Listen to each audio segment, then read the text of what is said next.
হয় এইটো আমাৰ বাবে এটা গৌৰৱৰ দিন আজি যেহেতু প্ৰায় 200 বছৰ হ'ল চাহ বাগিচাত আমি বসবাস কৰা আৰু এইখিনিতে আমাৰ ভাৰত স্বাধীনো হৈ গ'ল কিন্তু তাৰোপৰি যদি আমি ক'বলৈ যাওঁ তেতিয়াহ'লে আমাৰ বাগানৰ মানুহবোৰ তেতিয়ালৈকে স্বাধীনতা পোৱা নাছিল কাৰণ আজিৰ তাৰিখত বাগানৰ মানুহবোৰ যি বাগিচাত কাম কৰে তেখেতসকলৰ নিৰ্দিষ্ট স্থান নাছিল আৰু আজি আমাৰ মাননীয় অসমৰ মুখ্যমন্ত্ৰী ডাঙৰীয়াই যি ভূমিপট্টা প্ৰদান কৰিলে সেই ভূমিপট্টাৰ প্ৰদানৰ যোগেদি অসমৰ বাগিচাৰ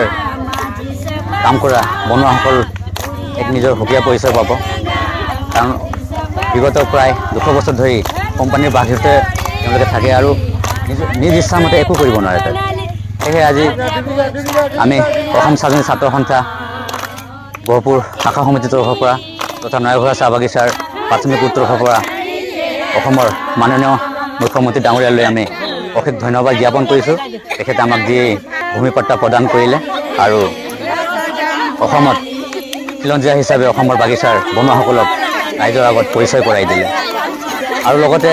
আমাৰ যি দাবী আছে ST অতি সঘনে যদি শীঘ্ৰে যদি ST যদি আমি পাই যাওঁ তেতিয়াহ'লে আৰু আমাৰ বাবে এটা বহুত ভাল দিন হ'ব আৰু চাউলে আমাৰ বহুত বহুত ধন্যবাদ থাকিল হয় এইটো আমাৰ বাবে এটা গৌৰৱৰ দিন আজি যেহেতু প্ৰায় 200 বছৰ হ'ল চাহ বাগিচাত আমি বসবাস কৰা আৰু এইখিনিতে আমাৰ ভাৰত স্বাধীনো হৈ গ'ল কিন্তু তাৰোপৰি যদি আমি ক'বলৈ যাওঁ তেতিয়াহ'লে আমাৰ বাগানৰ মানুহবোৰ তেতিয়ালৈকে স্বাধীনতা পোৱা নাছিল কাৰণ আজিৰ তাৰিখত বাগানৰ মানুহবোৰ যি বাগিচাত কাম কৰে তেখেতসকলৰ নিৰ্দিষ্ট স্থান নাছিল আৰু আজি আমাৰ মাননীয় অসমৰ মুখ্যমন্ত্ৰী ডাঙৰীয়াই যি ভূমিপট্টা প্ৰদান কৰিলে সেই ভূমিপট্টাৰ প্ৰদানৰ যোগেদি অসমৰ বাগিচাৰ কাম কৰা বনুৱাসকল এক নিজৰ সুকীয়া পৰিচয় পাব কাৰণ বিগত প্ৰায় 200 বছৰ ধৰি কোম্পানীৰ বাহিৰতে তেওঁলোকে থাকে আৰু নিজ ইচ্ছামতে একো কৰিব নোৱাৰে তাত সেয়েহে আজি আমি অসম স্বাধীন ছাত্ৰ সন্থা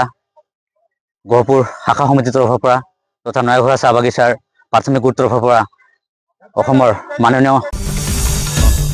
আসাম টক্স আপোচবিহীন অসম কণ্ঠ